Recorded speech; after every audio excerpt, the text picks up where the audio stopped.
That's a fact. That's a fact. I wanted to ask you too, though, bro. Personally, just like, okay, we ain't even like I said, we ain't backtracking, but at the same time, when you talk to us about when you figured out that you wasn't gonna play ball no more, right, as a basketball, and then the transition to okay, now Eric gotta be a grown ass man. I'm trying to, you know what I'm saying? Mm-hmm. Talk to us about that, bro. Like, when was it? What would you say? What age would you say it was? And like, what happened for you to be like, all right, I got to make the transition? Honestly, the transition actually started early. It started early, and then when it was inevitable when this happened. So when I was at Kentucky, mm-hmm. and that didn't pan out the way that I at least thought it would. Right. Yeah. You know, those that know, because you just let me pick that name up off the floor. But you go ahead. Those that know, now that's like an ancient artifact. Now that's something like didn't happen. Right. That's like you got to go like to Egypt and find that in a tomb. That's like finding this location. That's like going to Wakanda. When I got here, I was like, where is Mook got me going? I went through a portal and ended up here. I ain't never seen this place before, ever. But it's dope though. It's a vibe in here. And you've been in the caddy your whole life. Well, damn near.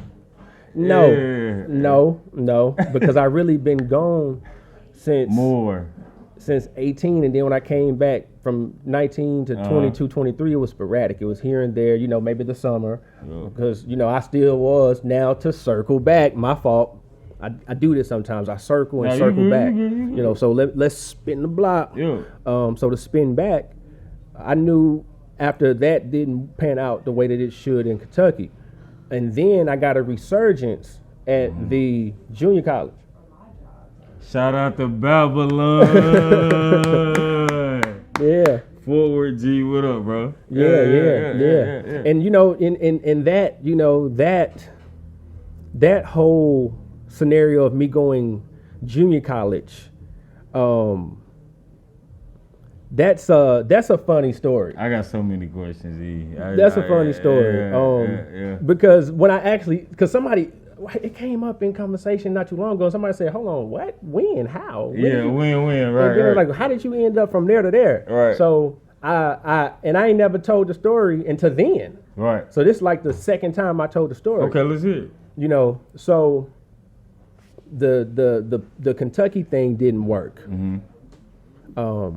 And I had to figure out how can I pivot, but still keep my pizzazz, keep my mystique. At the same time, right? You know, because now I done been up here, man. I done been around these All-Americans. These guys are my friends. These McDonald All-American guys. That's a fact. You know, the year I went there, Rondo, Randolph Morris, Joe Crawford. And then they had pros already on the team. Chuck Hayes, a pro. Kalina Azubuike, a pro.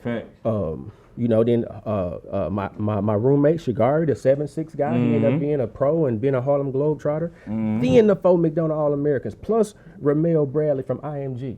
So I'm around these guys. Right, Ramel Once Bradley. again, federal.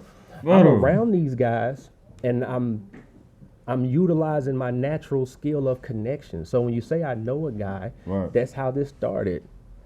It started from there, you know, and people just gravitated to me for me being who I am. You feel what I'm saying? Like, you come in my dorm room, I got R&B on, I got oldies on. You know, what you won't do, do for love. I got that on. You dig? That's a fact. And that's me, and people like it, you know, because I'm old school. I've been old school. Yeah, you've been old school. You've been an old soul. My grand auntie used to always tell me, I've been here before. I've always been an 80s baby. I was like 8, still moving around wearing this. Yep. I wore bucket hats when I was like 9, 10 years old. I've been wearing these clothes. I've been dressing like this. This isn't anything new. But oh man, now you tapping into some whole other stuff, bro. So has it always just been like, I'ma do E, and however it fall, it just fall? Yeah. Has it always been like that? It's always been like that, you know, and that, you know, in my younger years, it was something I had to battle because, you know, I didn't understand how to conform. It didn't make sense. I didn't understand why is this a problem that I'm, you know, even when I was at another place, Middle Tennessee, That's right. You was there. But I came to see you at FIU. I gotta tell you how I got to Marion. Nah, that's so you gotta tell us how you got to Marion, then okay, let's do it. Yeah, so I actually went. So one of those summers that I was up there in Kentucky, I worked the basketball camp. Gotcha. And they always played pickup, and I had a great showing. So I picked up some interest from some of the other schools. They were saying like, okay, you're not playing. They said you was redshirt or whatever. Right. Like you a walk on, or you gonna get a scholarship. And you got to remember, I don't really know what's going on, but I'm carrying myself like these McDonald All-American guys. At the same time, yeah. Carrying myself just like them. Yeah. And not knowing that it's hurting me. It's hurting me bad. You know, the powers that be, they didn't take too fond of the way I carried myself. Right. And I didn't understand how to politic at the time. You know, I didn't know how to improvise to make it work. Right. So I end up not getting into any of those, because you got to remember, at these camps you got other SEC coaches working at camps. Facts. You know, you got NC State, you got a lot of top 10, top 25 schools represented at these camps. Right. I'm working these camps and I'm hooping, I'm working out at these camps. These coaches are seeing me. Right. So I somehow got a call from Wallace State, Hansville. This is the year that I think they might have been ranked. Yeah. They had a nice squad. They had a guy from LSU. This is the year before X and Jeff. Okay. No. This was that year with Jeff. The same year when KC. Okay. X, they had some guys. They had some D1 guys. They were loaded. Gotcha. I went down and worked out, and I had a great workout with the coach, but he was pretty much like, can't have any more jocks on this team. Because once again, even though I haven't played under a whistle, I'm carrying myself like a stud. Right. A complete stud. So it's not helping you. It's not helping me. It's not helping you. Why? Why were you? Who is this guy? Who? That's a so fact. That's boom.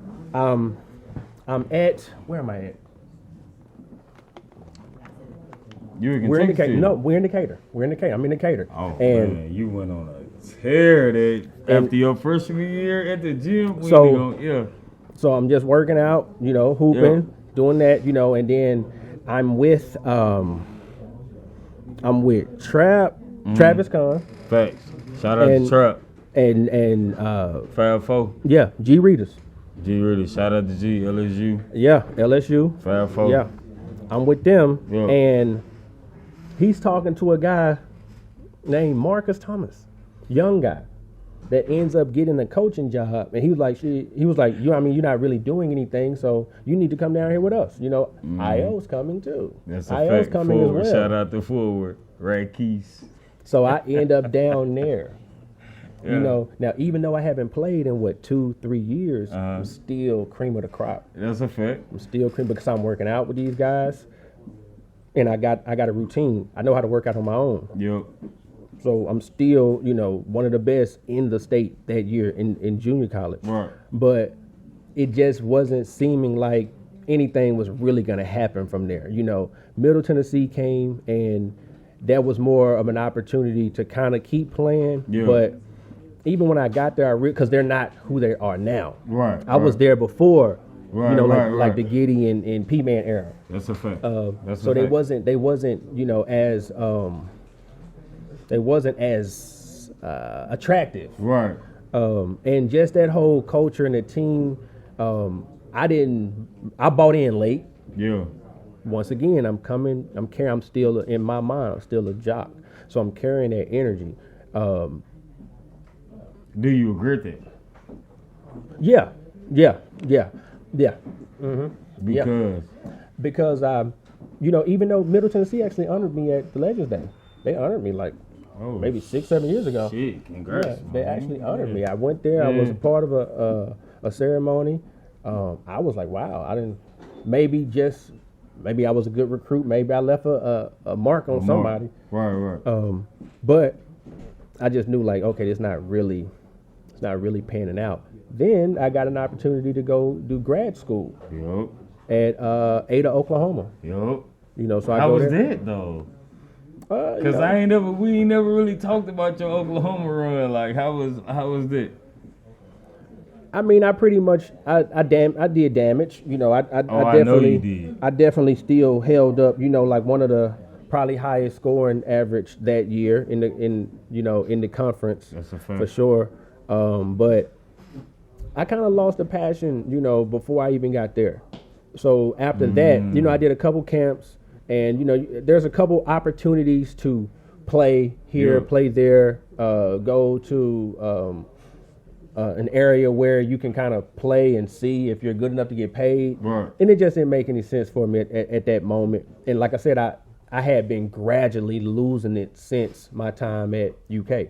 But why though? Because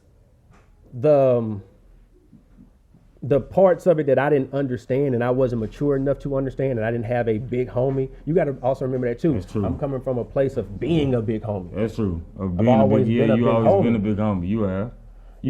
You have. So I haven't ever had an opportunity for somebody to be my big homie and kind of show me how to move. You know, like Jay-Z said, you know, I show you how to move in a room full of vultures. You know, it took time for me to do trial and error to learn how to move. Because nobody before me could come back and be like, this is how you do it. You right, bro. Yeah. You right. Yeah. You exactly right. All right, let's talk about a little bit about fatherhood and marriage. First of all, can you tell us when, because we're going to get to your fatherhood, but can you tell us when, around the time where you feel like, all right, I want to do this marriage thing and have a family? Because I'm asking you this because coming from, you know, the numbers ain't great at all. Yeah. Mm-hmm. At all. Yeah. I'm a divorcee. You feel me? So I was married 2 years and was with her for 10 years. Mm-hmm. So you feel what I'm saying? So not even about it being about me. Right. It's just like, what was the point where you was like, and when was it when you was just like, all right, this is what I want to do? It's never, that's the thing.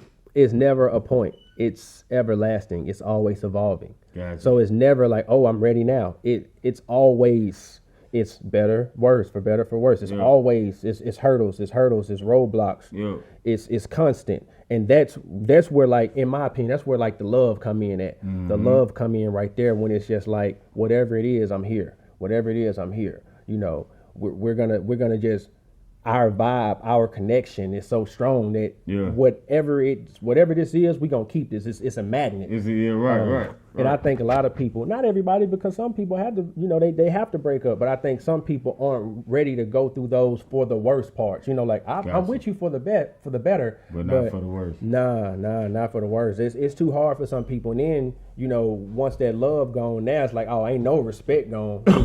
I'm leading with respect.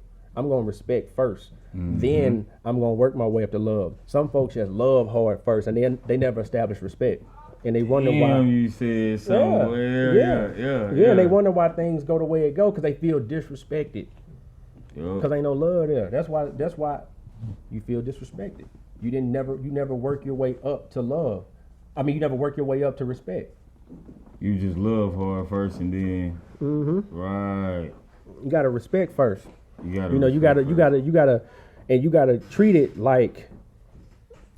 like a relationship. You gotta treat it the same way you treat, you know, like a job. You know, it's work. Right. You know what I'm saying? It's work. It's real work. Right. It's night and day. You can't take the day off. You feel sick, your head hurt. You can't take the day off. You still gotta be there. Yeah, this marriage is there. Yeah, you gotta be there. Step you can take. You gotta be there. You know, those times of you understanding that you can't go out every night. You can't go out. You can go out when it makes sense, but you know, sometimes you may see someone upset because, you know, you see it on social media sometimes. You know, you see females saying like, oh, well, you know, I really don't want a guy that's playing video games and kind of going out. Right. And then guys are kind of going back and saying, well, you know, I don't want to do no, I don't want to pay all the bills. I want 50-50, you know, blase. Yeah. So what a marriage is, in my opinion, is both of those things, figuring out how to compromise. Mm-hmm. Like, okay, most females aren't going 50-50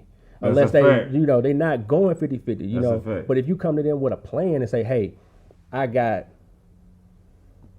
65, I got 65%. You hold up 35%, right. And then once I get where I'm trying to get, then I can take care of you. Because some females, not all, some females, they grew up in a culture of wanting to feel like a princess, wanting to feel like a queen. Yep. Ain't nothing wrong with that. Nah. A lot of people be like, no, we're going to do 50-50. It's going calm down. Relax. Relax. Different strokes for different folks. Different strokes for different folks. Yep. Look out for her, put her on. Before you know it, she might be able to put you on to something. Because, a lot of my biggest achievements, a lot of my greatest connections came with my old lady. That's a fact. So, shout out to your wife, bro. Shout out to your wife, bro. Hey, shout out to your wife, bro. Yeah. That's a fact. A lot of people don't realize that, like, you sitting here with this woman, you arguing, man, you need to be trying to figure out a way to do something productive, to monetize your relationship. There's things that you can do with your partner. On the days that she's off or you off or y'all take off together, y'all could be putting together something. Right. Once again, that's where the respect, that's where the relationship comes in. It's not just all about laying up under each other and going to the mall or going to, that's a part of it, of course, but there's other components. And hey, I'm not perfect. Nobody is. You feel me? I'm forever evolving and trying to figure it out. But I think that it comes a time in the relationship where if you really got the love and respect there, you'll figure out how to compromise and keep it going. Yep. That's a fact. Yeah. Boy, you dropping gems, EA. You dropping gems, bro. So listen to me. So talk to us about, now we transitioning to the second half of the pod. Talk to us about financial literacy, bro. Like, and we ain't talking about, it ain't even got to be racial, just in general. Yeah. You know what I'm saying? Like, financial literacy. Talk to us about, how you can obtain a bag, help keep a bag. You know what I'm saying? Go without, sacrifice, basically. Go ahead, bro. I know you. Yeah. Sacrifice, discipline, repetition, and then repetition. Repetition is the father Sacrifice, discipline, and then repetition. Yo. All right, that's it. So like I was saying earlier, like having merch. Okay, Yo. this could be an easy financial literacy tip. All right, if I'm putting out, let's say you're doing an episode a week, boom, boom, boom. Let's say you're doing 2. So you're doing 8. You're putting out 8 videos a month.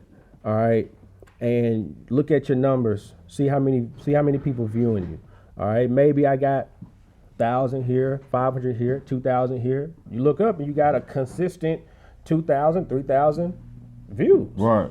Okay, cool. Now you want to have something to put in front of them, something that they can touch, something that's tangible, something that they want. Yeah. Because people want, when people are looking on these screens, they're looking for things to buy.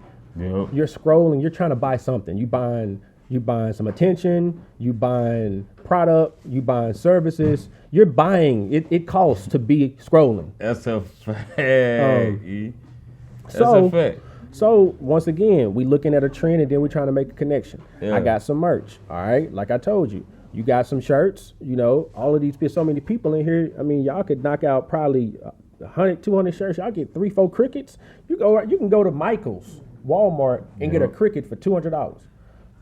Heating press for another $200, laptop $200, $600, $700, all out the door. Everybody put something in. Everybody put a little something in, and we take one day and knock out 100, 200 shirts. Yep. And we put our merch link in every video. We figure out a price that makes sense, and there we go. Financial literacy. Financial literacy. We can do that with anything. But what is it's transferable. It is transferable. And then like with another thing that we need to be mindful of is utilizing credit. So we traditionally we grow up, cash is king, bands, munyon, racks. That's what we we typically, avatars, Piccolo. I saw a little youngin said, I got Piccolo in my pocket. I said, wow. I said, wow. Youngin, these youngins can talk, boy. Yeah, they can talk. These youngins can talk. That's a fact. I stay around, and them youngins give me my youth. They keep me young, and a lot of them they think I'm like still in my 20s, Yeah, I can see that. Yeah, you look like a 1980s drug dealer. Yeah, that's what you look like. But this is like that Miami look. This is that Miami. That's a fact. This is that Miami tennis look. Well, this is that Miami tennis look, and I just got back from Turks. Just got back from Turks and Caicos. How was that though? It's everything that is promoted to be. Got you. Everything is promoted to be. Was it peaceful? Peaceful, magical, paradise. How was the food? Tranquility. 5 star, and everlasting. Right. Because if you go to a place like this, is my opinion. It's gonna be people that have different opinions, but my opinion, if you go to a place like Turks and Caicos, you want to get the all-inclusive package. That's a fact. I want to explore everything. I want to be able to, I don't want to be worried about how much this costs, how much that costs. Of course, I'm going to have to do, here and there. Get some trinkets, get a couple things here and there. I get it. But